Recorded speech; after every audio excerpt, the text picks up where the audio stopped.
Dans cette nouvelle vidéo sur l'éditeur No Limit, nous allons voir maintenant comment l'on peut créer des aiguillages. Alors ici on a un exemple d'aiguillage, plus exactement on appelle ça ceci une fourche. Vous voyez, la fourche vient de tourner. Nous allons créer un exemple simple avec une station à 2 voies. Alors je commence par aller dans les propriétés de la montagne russe. Je vais dans le style et je choisis par exemple ce style là pour commencer. Ensuite je vais dans track et je vais pouvoir commencer à créer un premier embranchement.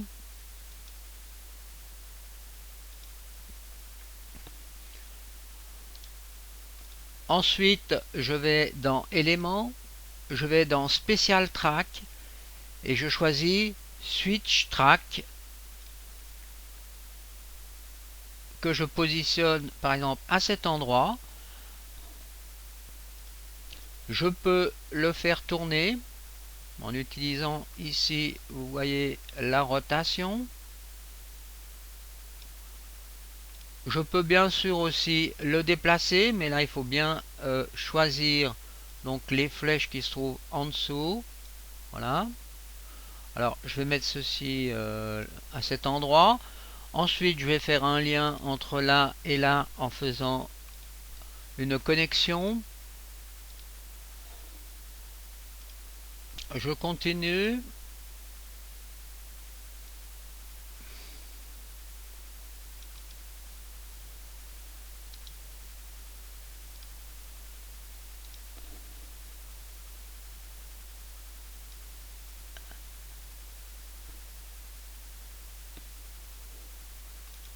Maintenant, il va falloir choisir une fourche inverse. Alors on va dans Special Track et cette fois-ci on choisit Merge.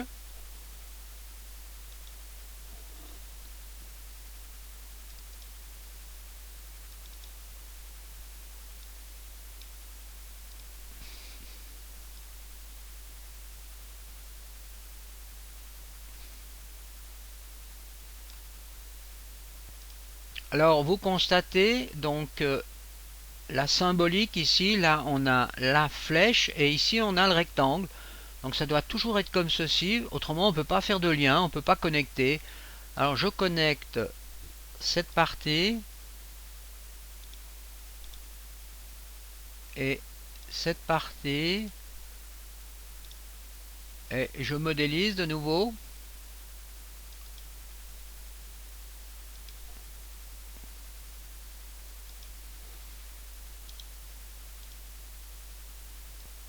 Ensuite je ferme la boucle et je fais donc encore quelques modifications en rajoutant une zone train avec des séparateurs.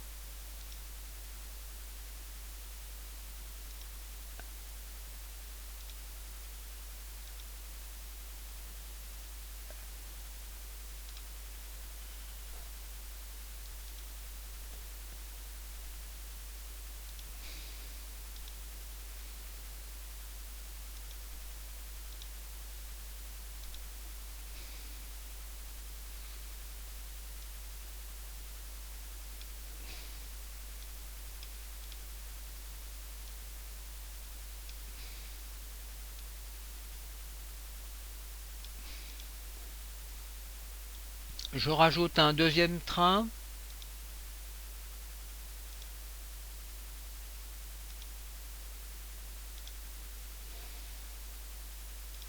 Après quelques corrections, donc pour créer vraiment deux stations différentes, j'ai rajouté donc le rail ici, c'est un type transport.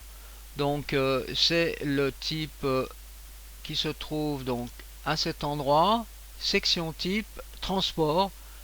Donc ceci va nous permettre de tester donc les aiguillages sans devoir faire une montée lift et puis un système de freinage. Alors on peut faire un test de cette première montagne russe avec des aiguillages.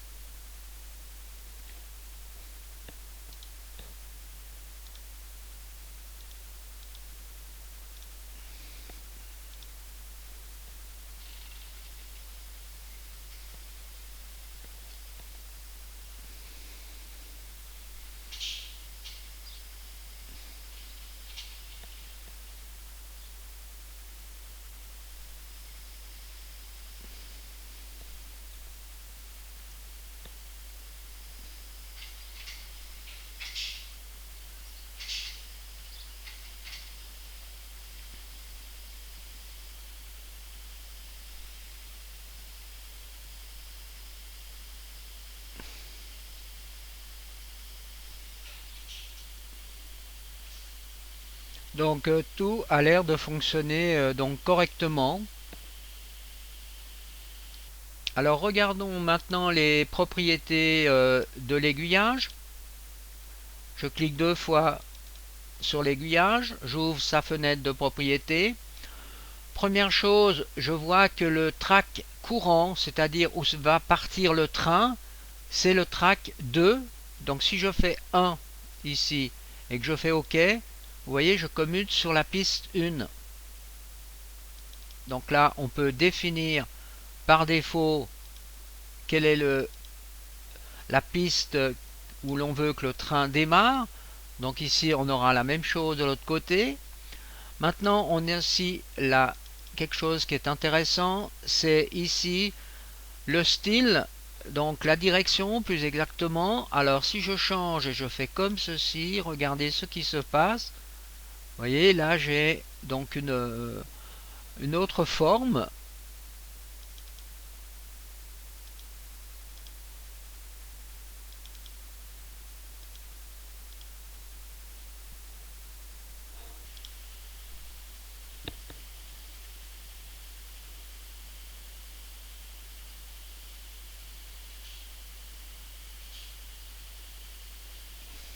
Si l'on revient donc sur les propriétés, on a ici des spéciales propriétés. Donc ici, première chose, on peut mettre un nom. Alors ce nom ici va être important car peut-être il sera utilisé lorsque l'on va faire de la programmation, du script. Et ici on a la rotation, alors on va mettre moins 90 pour avoir une rotation ici précise de l'aiguillage. Et ensuite on a ici le temps de commutation de 5 secondes. Alors continuons avec certains outils qui sont assez pratiques. Alors par exemple, vous voyez, si vous allez dans l'onglet Coaster, vous pouvez déplacer donc tout votre montagne russe. Ici, si vous mettez par exemple mauve X, donc l'axe des X, vous voyez, est représenté ici. Donc là, on est dans le sens positif, ici dans le sens négatif. Là, on a l'axe des Z, négatif vers le haut et positif vers le bas. Alors si je veux déplacer par exemple de moins 20 mètres mon parc, je fais applique. À chaque fois que j'applique, vous voyez, je déplace donc de moins 20 mètres.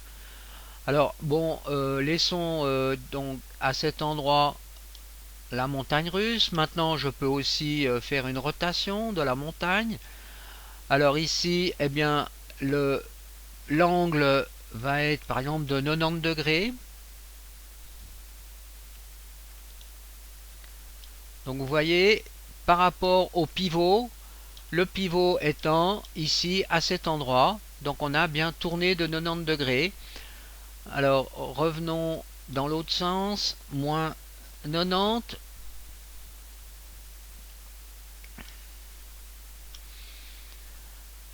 On a aussi la possibilité de faire un miroir. Alors ici on choisit le sens du miroir.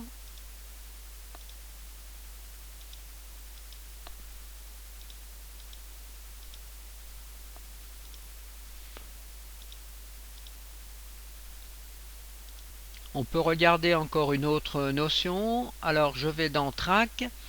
Ici par exemple je choisis de sélectionner tous ces points de la spline. Si je fais rendre droit, eh bien vous voyez, je crée donc une ligne droite donc entre ces deux points qui se trouvent ici.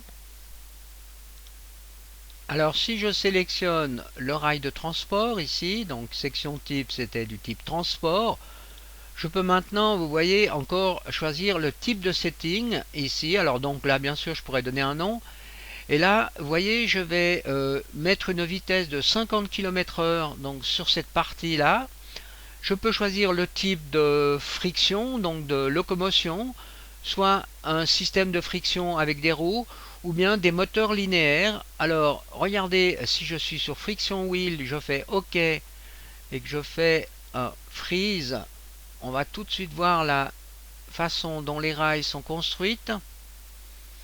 Donc là, on voit, alors peut-être en perspective, on va mieux se rendre compte. Alors là on voit bien les roues ici qui font le système de traction sur le rail. Alors on va changer ceci en un système donc différent.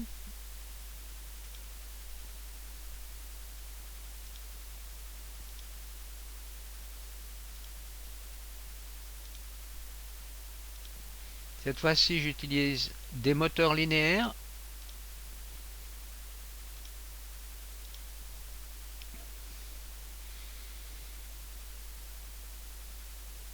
Voilà, on voit ici les moteurs linéaires. Alors on peut faire un test.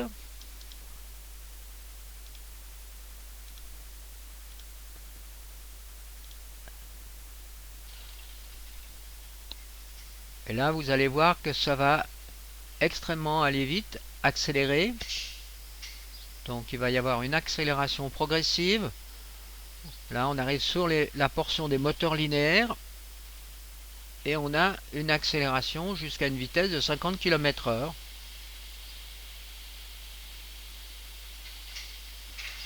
Alors bien sûr, il faudrait mettre des zones de freinage.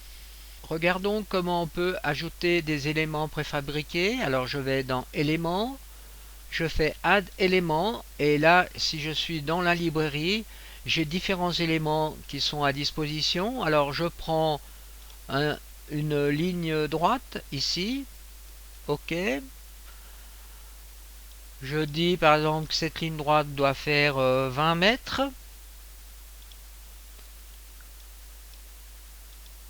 Je fais OK et cette ligne droite, vous voyez, vient se coller donc à cet endroit qui est au 0, donc X, Y et Z 0. Alors je peux prendre cette portion de rail et aller la mettre par exemple à un autre endroit. Alors je vais la mettre là pour l'instant.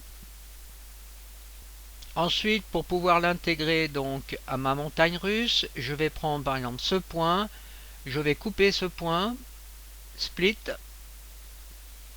Je peux prendre donc ce point qui se trouve ici.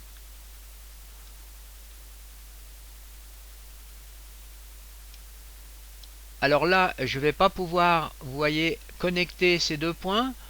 Donc je vais utiliser ici la fonction de rotation et faire tourner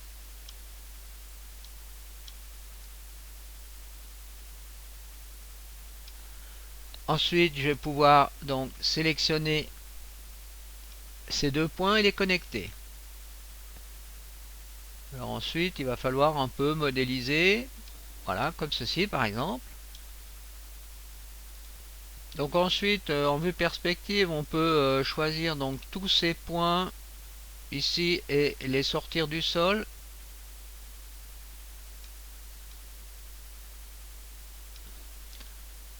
Je reviens en vue top et je peux continuer en rajoutant un autre élément. Cette fois-ci par exemple je vais rajouter un élément courbe de 10 mètres, 90 degrés. Alors on peut mettre ici une hauteur de 2 mètres.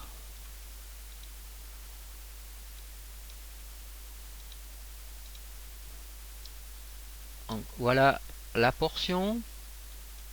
Donc je la sélectionne, je la déplace.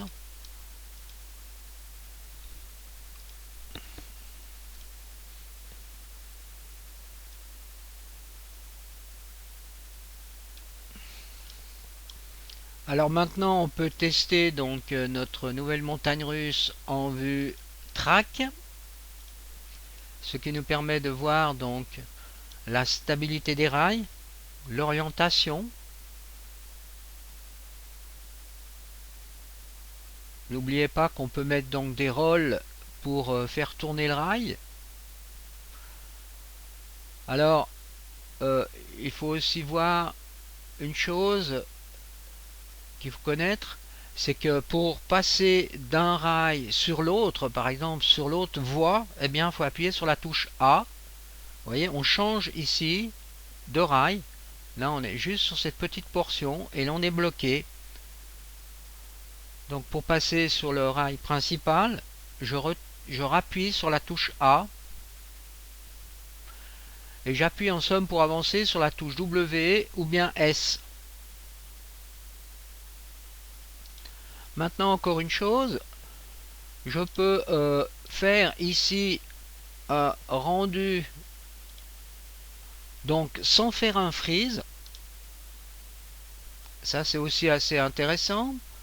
Alors je reviens en mode top et là maintenant je vais directement partir sur l'éditeur, donc le player, et là vous allez constater qu'on n'est plus du tout en mode normal mais en mode wireframe.